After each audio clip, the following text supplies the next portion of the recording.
may posibilidad po bang tumakbo kayo? We are seriously considering, ma'am.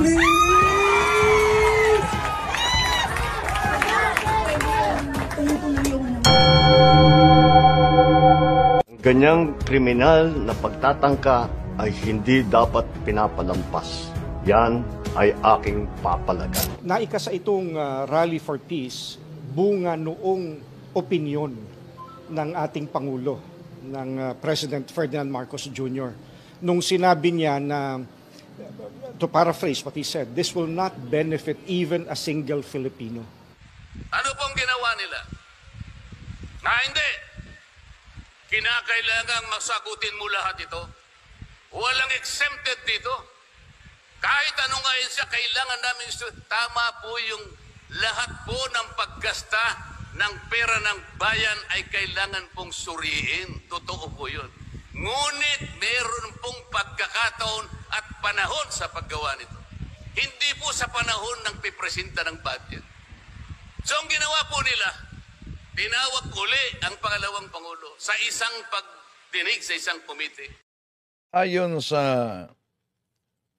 Iglesia ni Cristo na tatag ni Felix Manalo, ang isinagawa daw nila na rally ay para sa kapayapaan at walang halong politika. Kung walang halong politika, ang tanong, ano ito? Saan ka naman nakakita ng ganun? Ang House of Representatives ay lugar ng pagdidebate. Doon masusuri kung sino ang may katwiran. O di po ba si Marcolita yan na isang politiko na sabi nila wala daw halong politiko. Pero duda tuloy. Di po ba una, noong panahon ako maka-BBM at makasara. Pero sila ang kasalukuyang nakaupo. At nang sila'y nakaupo, di ba grabe na ang bangayan nitong magkatandim at naluklok sa posisyon. Sa panahon na mainit ang panawagan ng mga Duterte sa pagbaba sa pwesto ni PBBM at tinatawag pa itong bangag, grabe ito. Ang tanong, meron bang aksyon din para sa kapayapaan ang Iglesia ni Manalo? Itong panahon na ito talaga ang iniwasan ko kasi mapipilitan ako ngayon magsalita. Yun, grabe yun, di po ba? At di na tayo magtaka. Bakit may rally? Dahil, una, naalala nyo ba na noong nakaupo si dating Pangulong Rodrigo Duterte, ang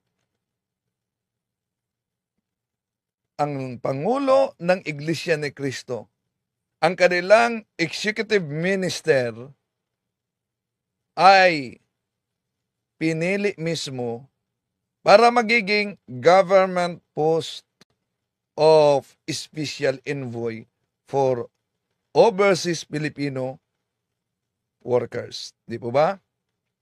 At ayon kay spokesperson noon, Attorney Harry Roque, na bakit si Mr. Eduardo Manalo ang pinipili ng presidente dahil Mr. Eduardo Manalo daw was appointed because he has networks in the different countries. The Iglesia ni Cristo have 6 million congregations and have been working with overseas Filipino workers.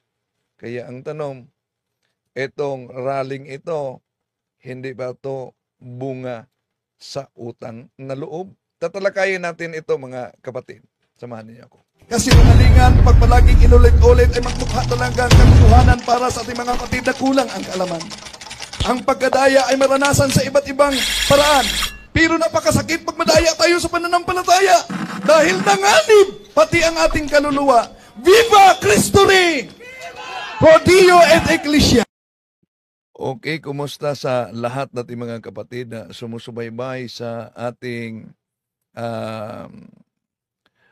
live streaming, at welcome po sa lahat nating mga nagsubaybay. Welcome sa mga Katoliko man at hindi. Ito,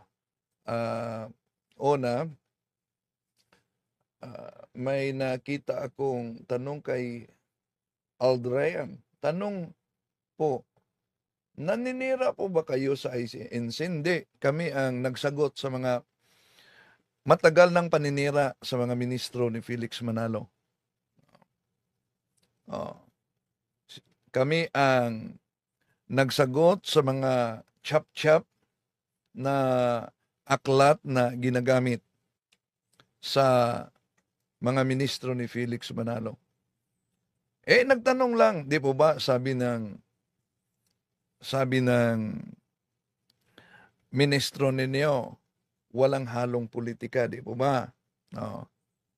Pero, pakinggan natin ang reaksyon ni Attorney Claire Castro, kaugnay at diyan mga kapatid. At welcome sa lahat na sumusubaybay sa atin. Nagdeklara na si Vice President Sara Duterte na tatakbo siya pagka-presidente sa taong 2028. So, yun, may deklarasyon siya, no?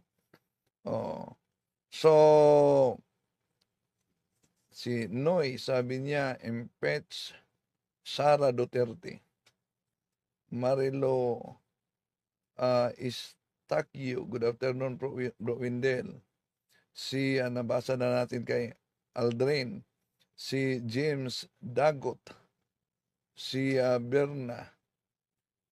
First labanan ng INC. Walang halong pamumulitay ka. Negosyo niyan, hindi religion. Si Alan Bitter. God bless.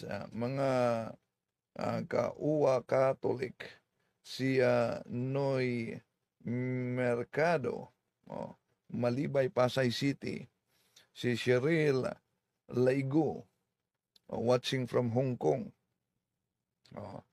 si Junama Lencion, walang tao na hindi gusto ang peace. Natural.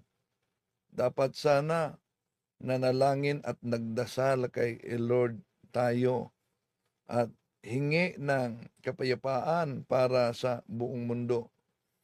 Number sabali, acknowledge din natin ang ibang mga pumasok, lalo na sa punto por punto. Okay. So, sa pananampalataya at katwiran. So, welcome po sa lahat. Ito ang ating tatalakayin at pakinggan din natin ang reaksyon ni Attorney Claire Castro, kaugnay dito mga kapatid, no? Nagdeklara nung nagbisita si, di ba, mainit ang labanan, may banta sa buhay. At dahil sa banta ng buhay ni Pangulong Bongbong Marcos, the First Lady, at sa House Speaker, naglabas ng opisyal na pahayag si PBBM. Ang ganyang kriminal na pagtatangka ay hindi dapat pinapalampas. Yan ay aking papalagan. Sa darating na Huwebes, target i-transmit ng House Secretary General sa opisina ng House Speaker ang 3 impeachment complaint laban kay Vice President Sara Duterte. So ano mangyari kay Pangulong Bongbong Marcos kung sakaling uupo sa pagka-presidente at manalo etong si Vice President Sara Duterte? Nilinaw niya sa pagbisita niya sa labas ng ating bansa.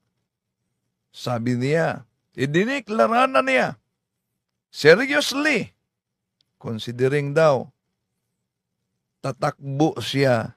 This coming 2028, may posibilidad po bang tumakbo kayo? We are seriously considering, ma'am.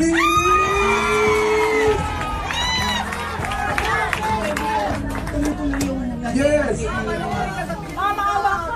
Ikaw lang ang pag-asa. Yes, I really believe that our country will be great, and I really believe It will be with you. Hey! Please. mahirap siya ipaintindi sa ating mga kababayan, and mahirap yung kailangan natin gawin kasi you really have to stand firm, especially with government policies para maayos siya. Pero paniwala ko, kung magkaisa lang yung mga tao, alam natin kung saan tayo papunta, magagawa ng ating bayan. Yes, ma'am, isa din yan sa kailangan bantayan ng mga kandidato. Ang Ubin pagkatapos magbanta ni VP Sara So, ang tanong sa dito, kanyang pahayag. mga kapatid, kung sakaling makaupo bilang presidente at siya ang malagay sa pwesto, ano kaya din ang mangyari, kay Pastor Apollo Kibuloy na napaka matalik na kaibigan sa mga Duterte dahil ang epicenter ni Kibuloy ay nasa Davao City. At maliban dyan, mga kapatid, grabe talaga ang away na sa politika. Ang awayan ng Marcos versus Duterte. Ito sila ay magkatandim na nakaupo talaga sa posisyon, ngunit ito ang resulta. Bangayan doon, bangayan diyan, grabe. At pagbabanta na sa buhay. At dahil diyan, sinabi mismo ni PBBM na di daw umano niya palalagbasin ang ganyang ore na pinangalanan pa niyang, tinawag niyang kriminal. Pero matapos niya sinabi iyon na di niya pwedeng palalagbasin at sabi niya na papalagan daw niya, tilang lumambot ang puso ni PBBM. At tandaan natin ang sulat sa Marcos Kapitulo 3:24. Kung ang isang kaharian ay magkabahagi laban sa kanyang sarili, hindi ito mananatili. Totoo talaga. At grabe ang pagbahagi-bahagi sa ating bansa. Lubog na sa kahirapan ang karamihan, daming mga walang trabaho, plus ang tulong sa edukasyon, yon, ilan na lang ang matanggap kumpara noon. Di ba ba? Grabe. So, sabi ng iglesia, ang kanilang rally daw ay nakaugat sa pahayag mismo ni Pangulong Bongbong Marcos na ayaw nila ng impeachment complaint dahil ang walang mabenepisyo nito. Pero, nakita nyo, sino yung nagpahayag doon sa stage sa harap ng mga almost 2 million na mga kaanib sa Iglesia ni Cristo at may mga lumahok pa na hindi mga miyembro nila. Diba? So,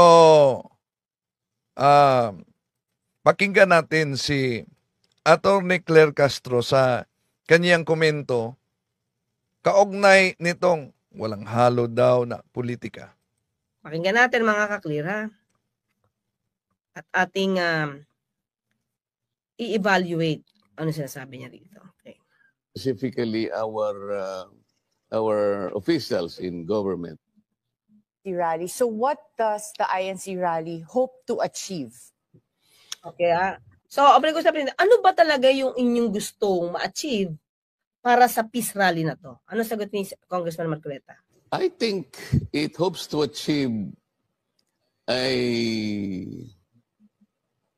it hopes that the message get across the whole nation.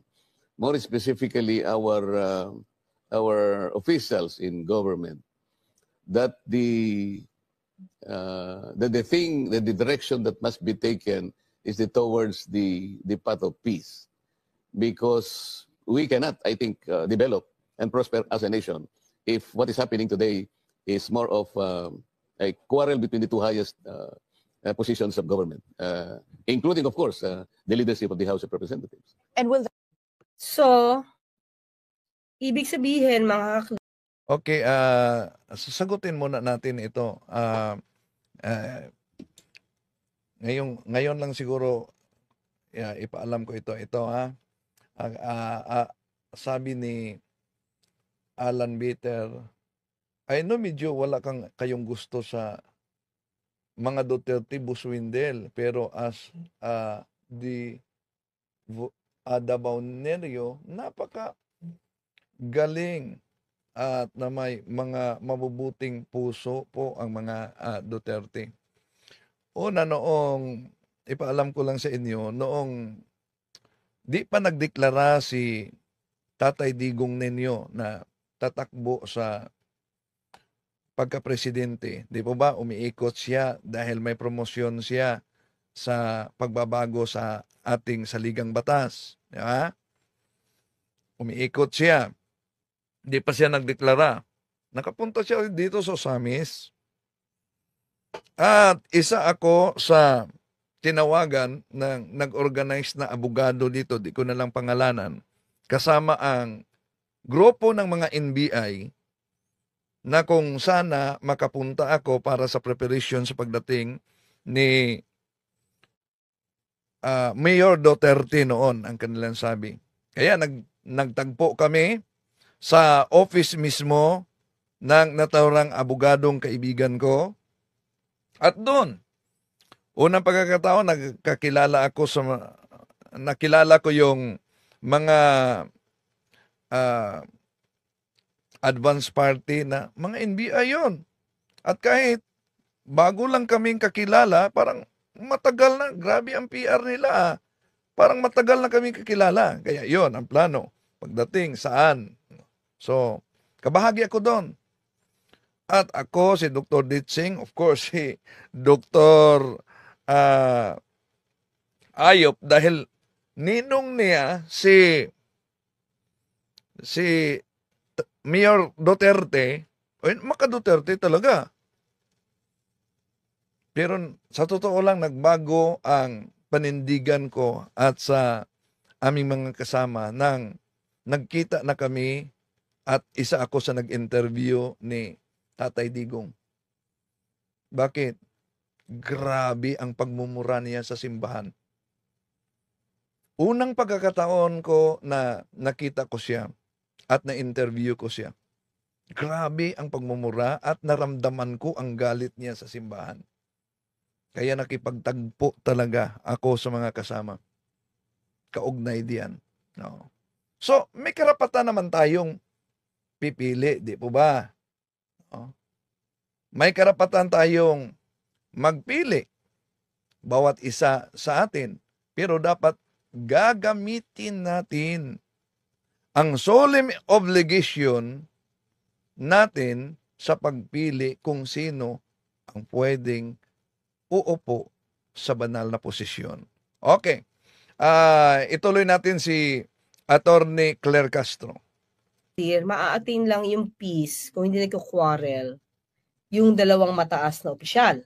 Maliwanag yun, no? Okay? So, maliwanag yun, no? Ibig sabihin ba, ito lang kasi di ba no to impeachment. Okay, so ibig ba sabihin ito mga ka-clear na pagka pinursu yung impeachment, di ba?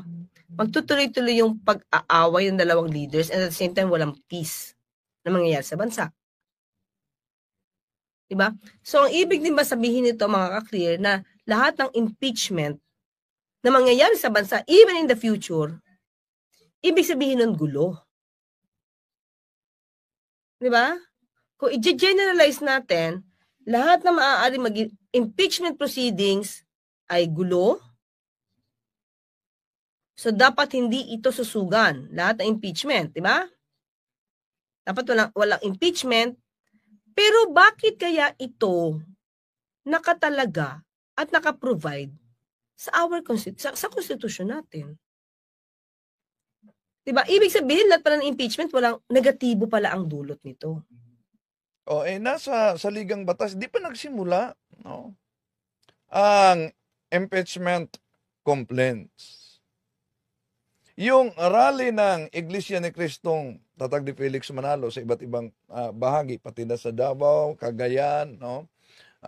Ito ba'y rally para sa kapayapaan o pagsuporta kay BP Sara Duterte? Ito ba'y, tanong lang, kabayaran sa utang na loob noong na-appoint si Mr. Eduardo Manalo bilang envoy sa mga OFW? No? So kung malala natin mga kapatid, si Vice President Sara Duterte ay nakaharap ngayon ng mga impeachment complaints sa ilalim nasa Kongreso na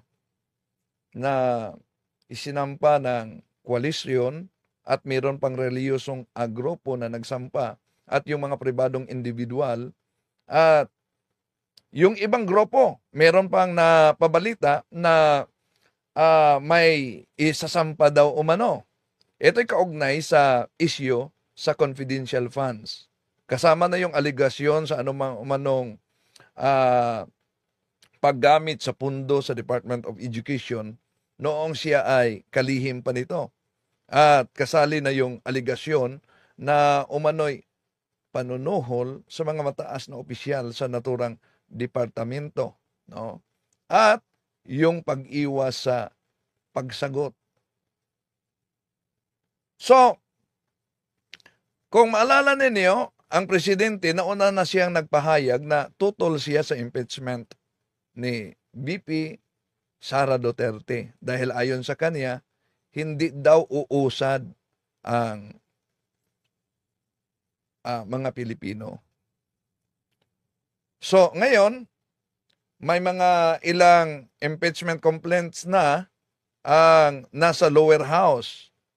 At meron pa daw ilang mga kongresista na magsampa ng kanilang impeachment complaint laban sa Vice Presidente. Alam niyo kung ano ang survey sa Social Weather Station? Sa inilabas na survey ng Social Weather Station, 41% ng mga Pilipino daw ang sumusuporta sa impeachment complaint laban sa Vice Presidente. Samantalang 35% ang hindi sang-ayon. At 19% ang hindi pa makadesisyon daw. So, ituloy natin si Attorney Castro. Paano na yun? Paano mo matatanggal yung mga tiwali ng mga opisyal? Kung ang iisipin lang natin na pag may impeachment, hindi siya magbibigay ng peace sa bansa. Diba? O particular lang itong pinag-uusapan natin na no impeachment to VP Sara lang. This particular moment.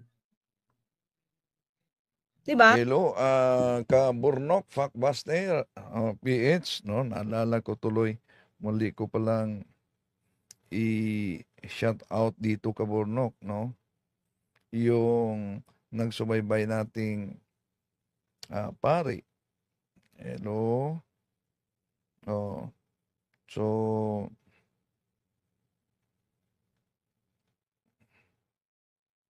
sandali, okay.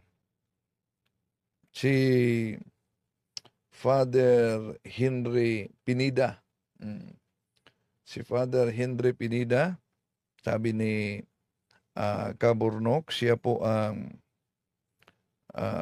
palaging nagsubaybay ng St. Joseph the Worker, Quasay Paris, Mina Sipalay City, Negros Occidental. Siya ang spiritual director ng CFD Diocese of Kabangkalan. Hello, Father. Hello, Kaburnok. Okay, tuloy natin.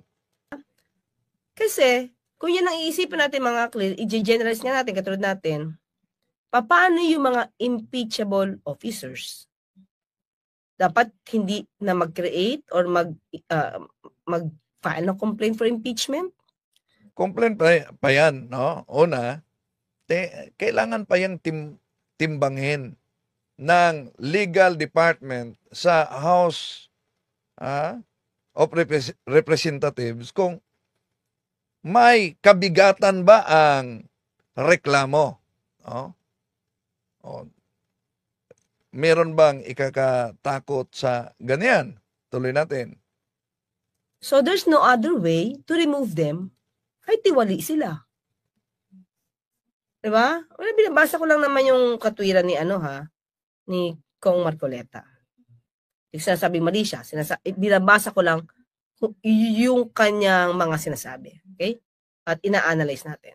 That path of peace include not pursuing an impeachment? That might be one of those. So, to pursue a path of peace, ibig sabihin nun is not to pursue the impeachment. So, yun nga mga kakli, lumalabas dito na dapat never na mag-i-impeach ang Pilipinas.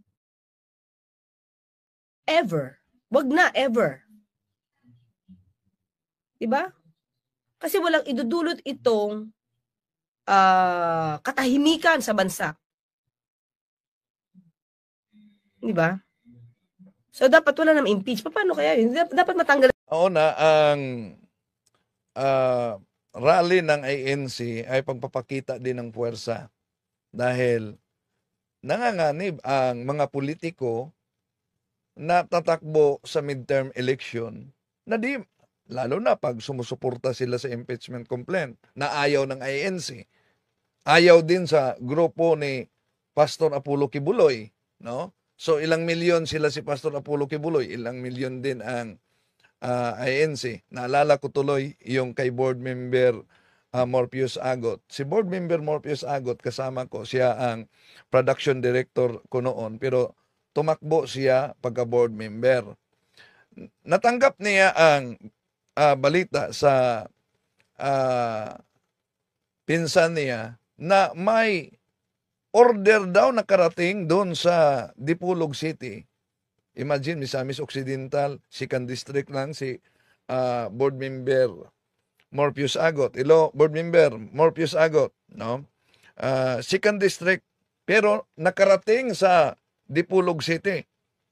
Kaya nga, nang nalaman ni board member, dahil siya ang aking production director noon sa radio station, pumasok siya habang nag-program ako at pinaalam niya, alam mo ba, live yun.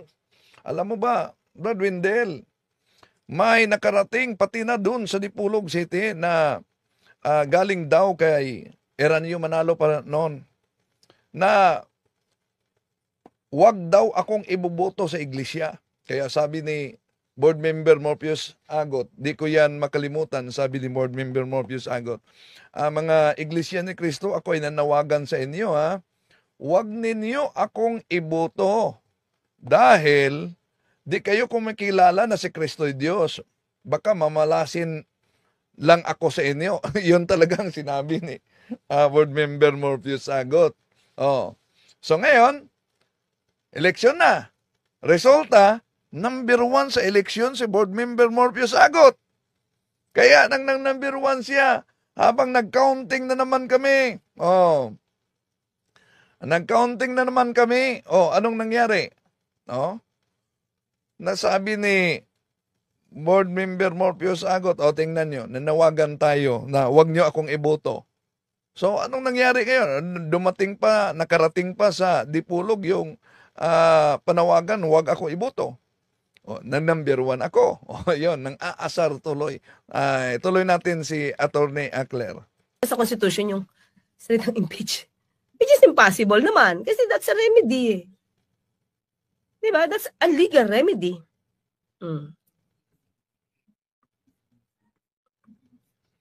Things that came into mind why this rally was developed in the first place. Ayun, okay. Ulitin natin it will na still be opinion to ni ano. And will that path of peace include not pursuing an impeachment?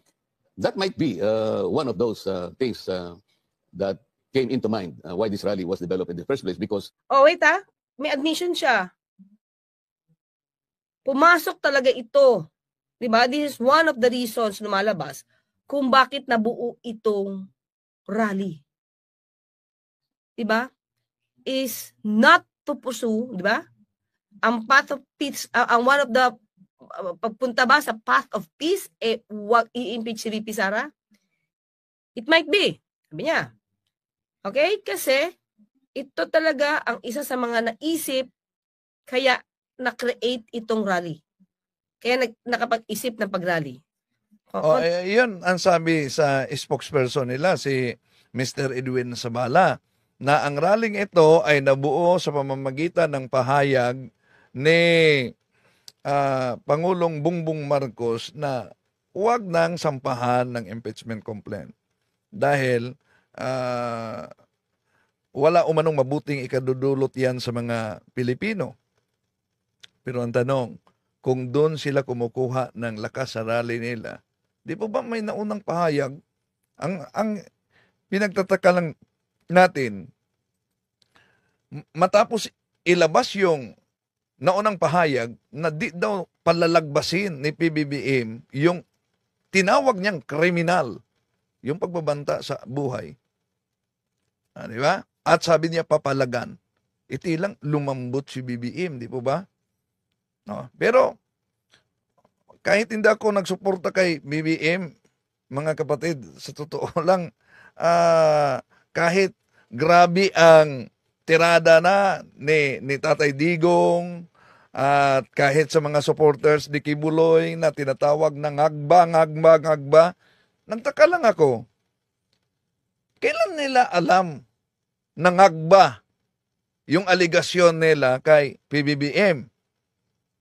Kung matagal na nilang alam yan, di ba sila din ang sumusuporta?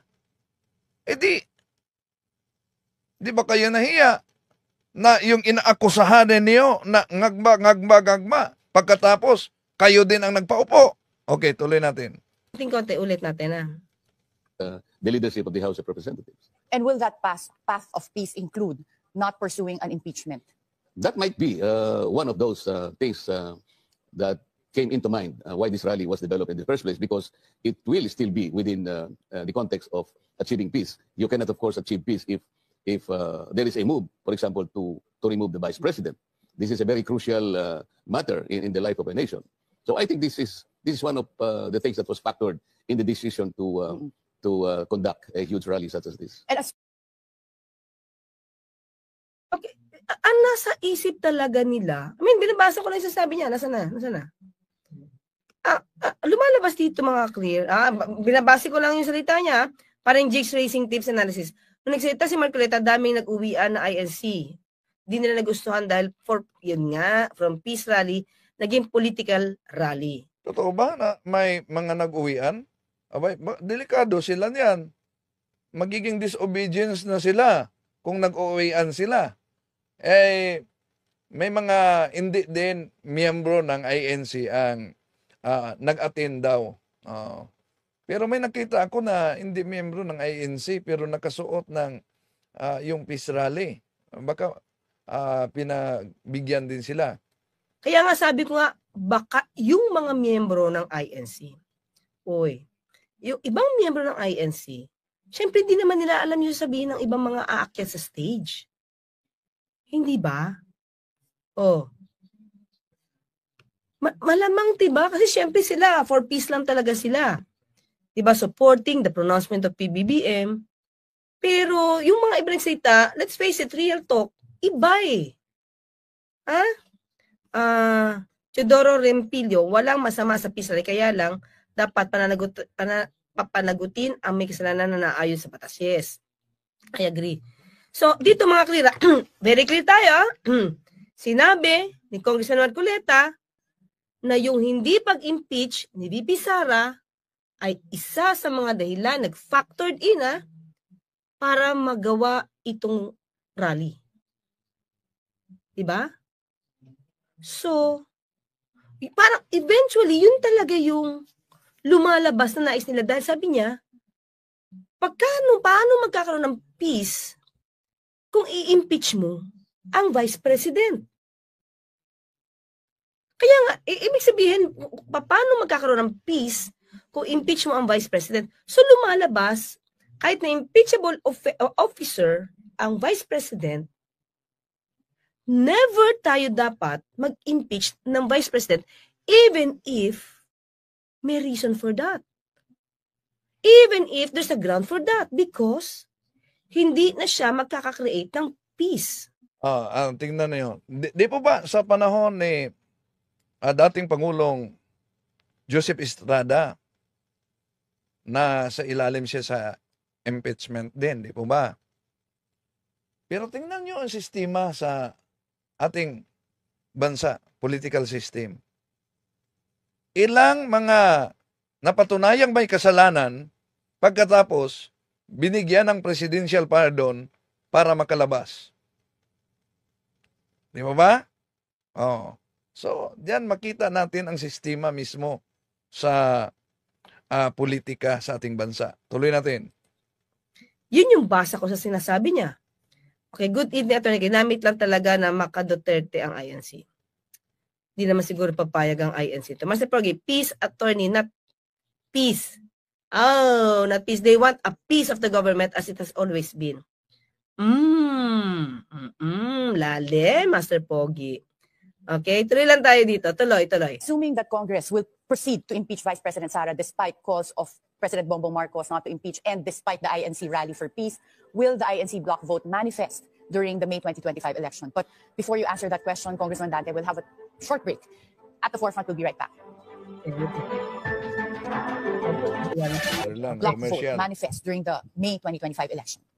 They wouldn't know. It might. Of course, the INC will decide on what will happen next. So, makaka-clear, ito pa sabi nila, yung ibang nag-aanalisa, yung pagdagsa, okay, yung rally nito, ng mga miyembro ng INC. Showing of force ba to? Okay, showing of force ba to? Kasi tanong niya, makaka-apekto ba to? Sa mga kandidato kung magpuproceed sila with the impeachment? Yung mga lawmakers, yung mga kandidato? We do not know. It might be.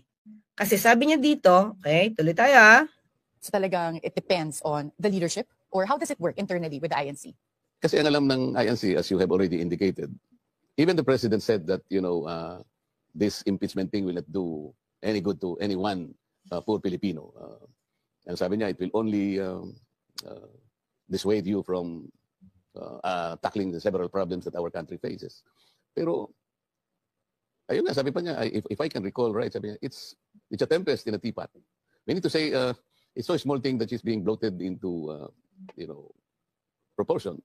So if the House of Representatives will continue to do this, then people might say why there is no congruence now between what the president would like to see and the actions being taken by the House of Representatives. So not only the INC would perceive that, I think the entire population will see that there is no good working relations between the executive and the legislative, which is something that should not happen in this country.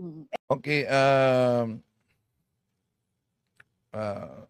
may hello Alan Bitter, no? Napakaganda ang puso at kalooban ni Tatay Diggs. Pilyo lang siya sa mga masasama. Alam mo, bilang Katoliko, kahit may mga paring sumusuporta sa at gusto yung patayan ni Tatay Digong Neneo, naniniwala tayo no matter how bad a person is, there is always a goodness. O na, dito sa Osamis, may, alam nyo naman, napaulat yon pero, andin nyo alam, ang daming nadamay. Sa panahon ni Espinido, daming nadamay. May kaso pa si Espinido. Oh, may hustisya ba? Yung panahon ni Espinido, di po ba, sa interview, may banta si Espinido sa fiscal at sa judge. Grabe ang operasyon nila noon. Oh, may nawalang fiscal, may nawalang judge, yung kaibigan natin. Hanggang ngayon, walang hustisya. Oh, dapat na Alan Bitter, tama. Alam mo sa Osamis, yun. So, tuloy natin si attorney. And in your experience, so, di ba, lumalabas kasi binanggit niya kanina dito na unity voting sila. Teka lang, dito na ba yun? Wait lang ha. Tuloy nga natin. May binanggit siya. does INC really do block voting? Yan. Vote as a group. It's not called block voting. It's a unity vote kasi unity is an essential character of the church. In everything. Essential character of the church. At isa sa mga nabasa ko sa kanilang Pasugo Magazine dyan ay para daw pipiliin ng kanilang simbahan yung mga magagaling at hindi immoral na mga politiko. Di ba sumusuporta sila kay Joseph Estrada noon? Di ba? Okay, tuloy natin. We do, not only voting, but in any action or any undertaking that the church will have, unity is always the factor. So even in voting, where we judge how people should be selected, the ANC would advocate for a unified voting. So, yun yung mga kakli, di ba? Is it not the fact, di ba, na yung pagrarally ng INC, according to Congressman Marcolina, ang isa sa mga factor for this is no to impeachment. Okay, no to impeachment. According to him, base lang dito. So, if ever, di ba, na hindi susunod ito do sa request din nila for peace, na ang isa dito ay huwag i-impeach si VP Sara, makaka-apekto to kasi unified voting sila. At yun yata ang medyo nagpapaantala ngayon sa mga mambabatas. Diba? Lalo na okay, sabi dito ni Aom, collateral damage lang daw. Okay. Ang dali niyong sabihin yan. Si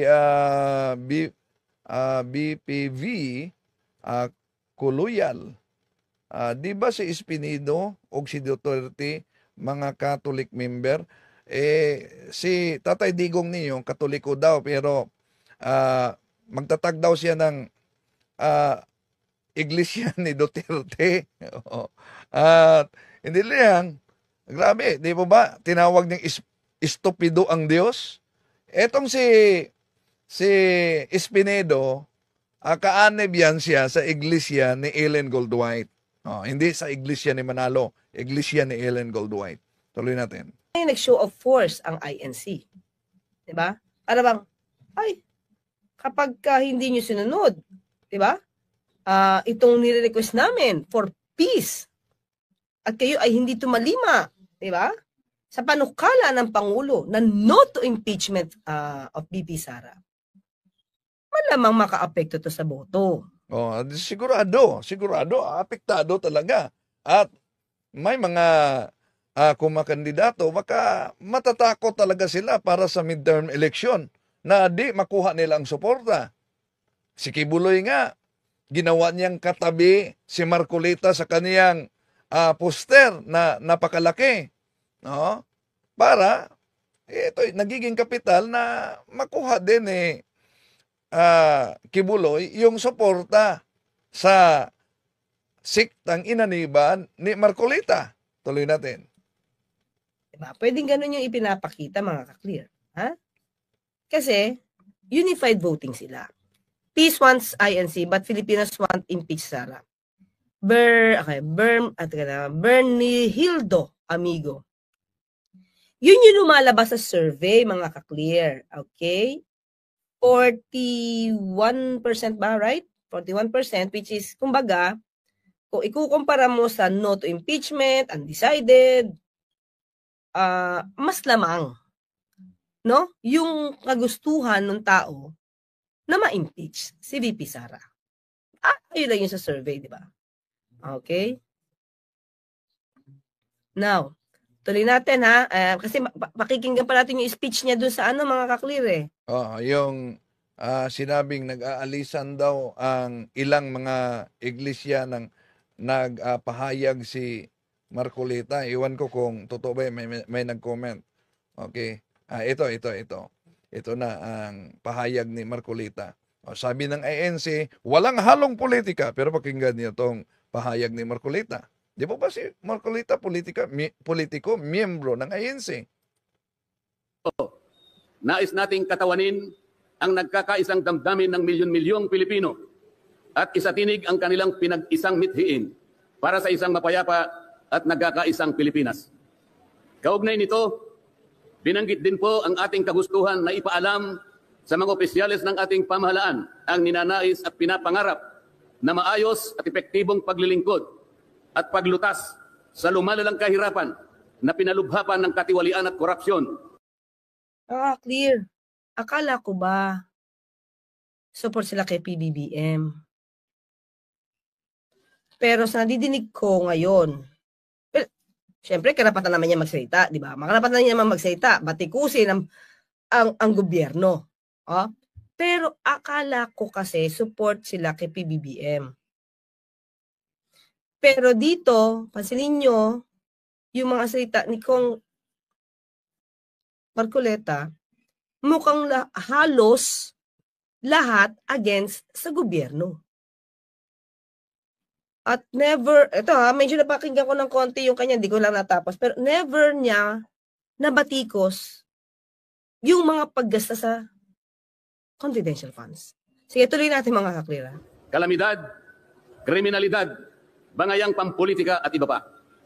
Dali muna. May nabasa akong comment dito kay ka-loyal Kumilon. Anong tawag mo sa amin? Iglesia ni Manalo?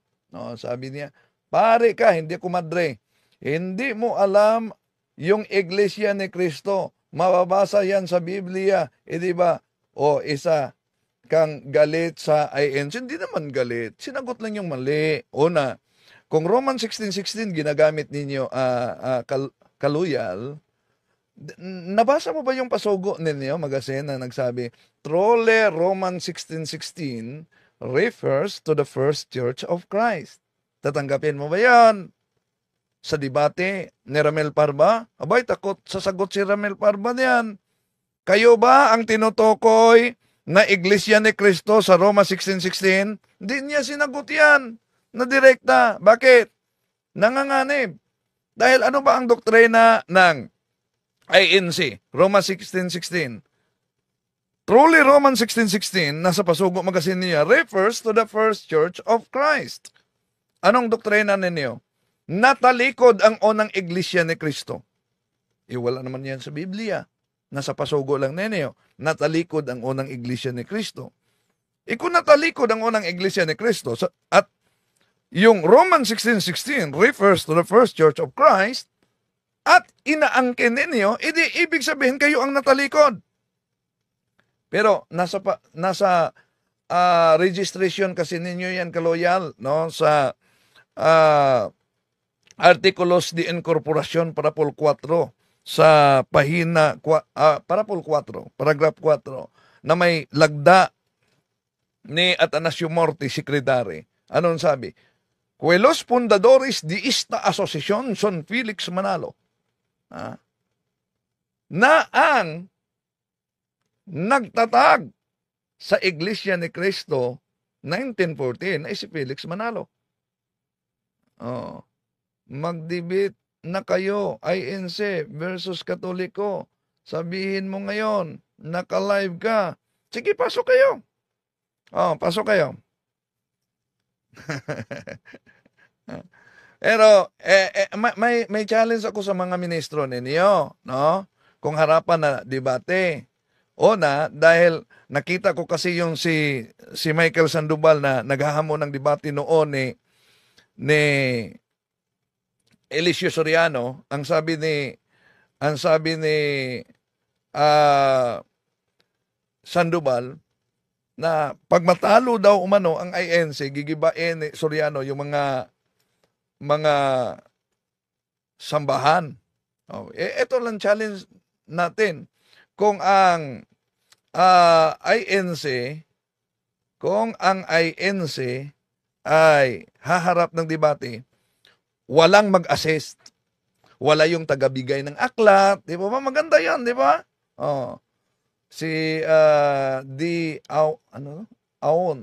Sana masagot mo to, Bro Wendell. Bakit noong una karamihan ng mga pari Katoliko ay ayaw kay Marcos dahil nagnakaw, pero kahit ngayon biglang kumambyo? Meron bang mga pari na sumusuporta sumusuporta kay Marcos? Siguro meron. Meron namang ang karamihan nagsuporta noon ay meron talagang mga tandim ni Sara at BBM, no, na mga pare, no. Meron sila, no. Tandem 'yon, ang tandem na sumusuporta. Pero marami din ang sumusuporta kay galit na galit dahil kay BP Lini. At kami, sumusuporta kami kay BP Lini, no. Okay. Tuloy natin ito, mga kapatid, dahil nakita natin ang noon pa man ang liderato ni BP Lini. Kaya di kami nagkakamali. Tingnan niyo etong nangyari ngayon. Di po ba kahit si BBM tinatawag sa side nila ni Pastor Kibuloy at lalo na sa ilang mga miyembro ng Iglesia ni Cristo na ngagba.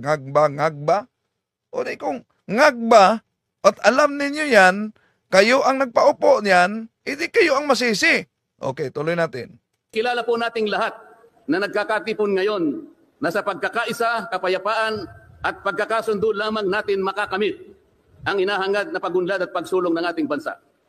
Sa bahagi po naman ng kapatid na Romel Topacio, tinindigan ang pagtitipong ito ng Iglesia ni Cristo ay konkretong kahayagan ng suporta sa naunang pahayag ng Pangulong Bongbong Marcos na hindi sasang-ayon sa isinusulong na impeachment laban kay Vice President Sara Duterte. Kinatigan din po ng Iglesia ni Cristo ang posisyon ng Pangulo na ang impeachment ay hindi makapagdudulot ng kabutihan sa buhay ng kahit isang Pilipino. Hindi lamang ito pag-aksaya sa oras ng pamahalaan, kundi makakahadlang din sa pagre-resolba sa marami at pangunahing problema ng bansa. Mataas na presyo ng bilihin, mababang kalidad ng edukasyon, infrastruktura. Mababang kalidad ng edukasyon. Hindi ba dapat nga madinig ito? Pinireklamo nyo, sino ba yung naging DepEd Secretary? Di ba dapat nire-resolba din yan? Nagiging DepEd Secretary si Vice President Sara Duterte. Noon, may mga suporta, ano yung tawag? May mga suporta ang sa college na tag 30,000 na matanggap sa mga estudyante na qualified sa suporta. Ngayon, magkaano na lang? Di pa ba 10,000 na lang? Asan yung 20? Okay, tuloy natin. Mababa talaga. Tandaan niyo, mga klira, lahat ng babanggit, halos lahat ng babanggit dito ni Congressman Marcoleta, negatibo sa administrasyon. Serbisyong pang-medikal, kriminalidad, seguridad at iba pa. Higit sa lahat, ang pagsusulong ng impeachment ay mauwi lamang sa pagtatalo-talo at pagkakampi-kampi, hindi lamang ng mga mamamayan, kundi pati na rin ng mga opisyalis ng gobyerno. So, ayan na, ulitin natin, mga kaklir. So, in other words, sa pronouncement dito, diba, ni Congressman Marcoleta, lumalabas na ang impeachment dapat gawin ng useless. Kasi ang impeachment, magiging divisive yan, ang mga opisyal. Diba? Para lumalabas, wag na mag-impeach even in the future. Di ba? Ganun yung dating. So, dapat ang impeachment wala na sa konstitusyon. Kasi panira ng buhay yan. Panira sa ekonomiya yan ng bansa. Ganon yung dating. Ha? Ipinaalala rin na kapag nagtatalo-talo ang mga nasa pamahalaan, apektado ang taong bayan. At kapag magulo ang bansa, ang mga tao ang kawawa.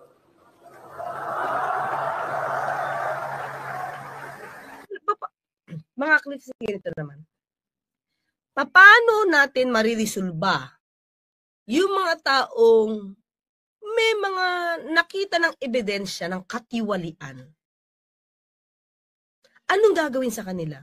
Una, di pa nagsimula yung nasa Bisaya pa, pagtimbang-timbang pa sa reklamo. Kung may gibugaton ba? Kung may kabigatan ba yung reklamo? Dapat ba yung ikatatakot kung wala talaga? Di ba ba? At ang impeachment complaint ay nakabatay yan sa diwa mismo ng demokrasya. Nasa batas natin yan. Okay, tuloy natin. Hahayaan na lang natin maging hayahayang buhay. Basta dapat walang gulo. Dapat wag mo nang pansinin, wag nang batikusin, kasi magulo. Ganun ba yun? Gusto ko na makuha yung sense, no? Wala, parang hindi ko kasi makuha yung gustong paratingin sa atin eh. Kasi syempre, itong rally naman ito, hindi lang sa pangkanila eh. Pati sa atin naman eh, di ba? To convince us also. Okay, na tayo ay to convince us na susugan din natin yung rally for peace ng INC. Okay naman yun, walang problema yun eh. Kaya lang, sa nakikita ko... Sino bang ayaw ng kapayapaan? Di ba? Wala namang ayaw para kapayapaan. Pero ang tanong, yung sabi na, walang halong politika. Ano yung sabi ni Marcoleta? Di ba may tinitira siya kaugnay sa politika? Nakaka-clear. Lumalabas nga na dapat gawing useless ang impeachment against anybody. Diba? Dapat walang impeachment kasi ito ay panira ng buhay. So, paano na nga tatanggalin? Paano mawawala ang isang opisyal, impeachable officer? Kasi hindi naman lahat impeachable officer, mga kakli, diba? Na ito lang yung pamamaraan to remove them from office. Paano? Hindi na to i-exercise? Sampa na lang criminal case yan. Paano kung gusto mo na matanggal? Because malubha na yung sitwasyon at kailangan siya matanggal. Hindi dapat i-exercise? Di ba? Lagyan po natin ng konteksto ang dalawang pagpapahayag na nauna upang lalong mabigyan ng diin ang kahalagahan ng pagkakaisa, pagkakasundo at kapayapaan sa ikalulutas ng panganib na dulot ng kahirapan dahil sa lumulubhang katiwalian, korupsyon. Oh, di ba? Katiwalian, korupsyon, yung pa rin against. Sandali muna sabi ni Alan Bitter. Basta kami, boss, dili gyud namo madawat ang adik nga presidente. Kinsa bay mudawat og adik nga presidente, di ba? Kaya nga sumusuporta kami noon ni Vice President Leni Robredo. Nakita namin na maganda ang takbo sa kaniyang gobyerno. Pero kung sabi mo, Alan Bitter, na di kayo sumusuporta, di ba tandem ito sila, VP Sara? Di, kung sumusuporta kayo ni VP Sara ngayon, bumaboto kayo ni PBBM. At kung sinabi mo na adik na presidente si PBBM, sino ang masisi niyan? Kung totoo, kung totoo yung sabi ni Kibuloy na nagsisingot, grabe yung akusasyon ni Kibuloy. Di pa ba si Kibuloy din at yung sikta niya sumusuporta? O di sinong masisisi kung totoo? Hindi ko sinabing totoo na yung aligasyon ninyo. Di kayo ang nagpaupo. Okay, tuloy natin. Against PBBM to. Itong pronouncement na to, makaka-clear.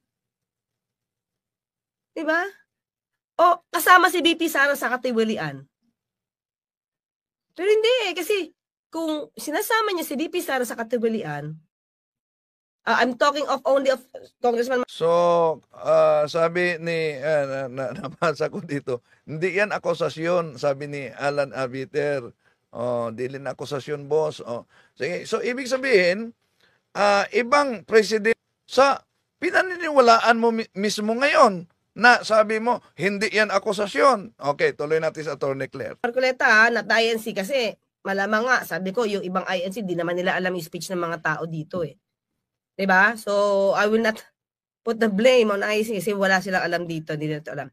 Carl McShort, weird ang reasoning ni BBM dyan dahil ang real reason is to avoid VP Sara to spill the beans about the fraud that elected BBM and Sara. The infamous IP 192.168.0.2. No wonder Commissioner Garcia lied to his teeth during the September 14, 2023 during the Comelec budget hearing. Ito rin ang dahilan kung bakit inupuan ni Aimee ang resolusyon ni Coco Pimentel tungkol sa illegal na transmission na ito ng IP 192.168.0.2. You may notice na hindi na nagkaroon ng joint congressional hearing tungkol sa conduct ng, ito nga siguro. Yes, Carl McShort. Oo, pero kung gusto ilabas ni VP Sara, di ilabas niya na. Diba? Ilabas niya na yun. Bakit nagtatagal pa? Inuuna pa yung ngagba-ngagba issue. Kung mas matindi pa na itong... Ito na. Sabi ko, may issue ngagba-ngagba talaga. Binanggit ni Attorney Claire. Tungkol sa election. Diba? Sa akin lang, diba? Gusto nyo patalsikin? Diba? Gusto nyo patalsikin? Bakit ngagba yung issue nyo? Ha?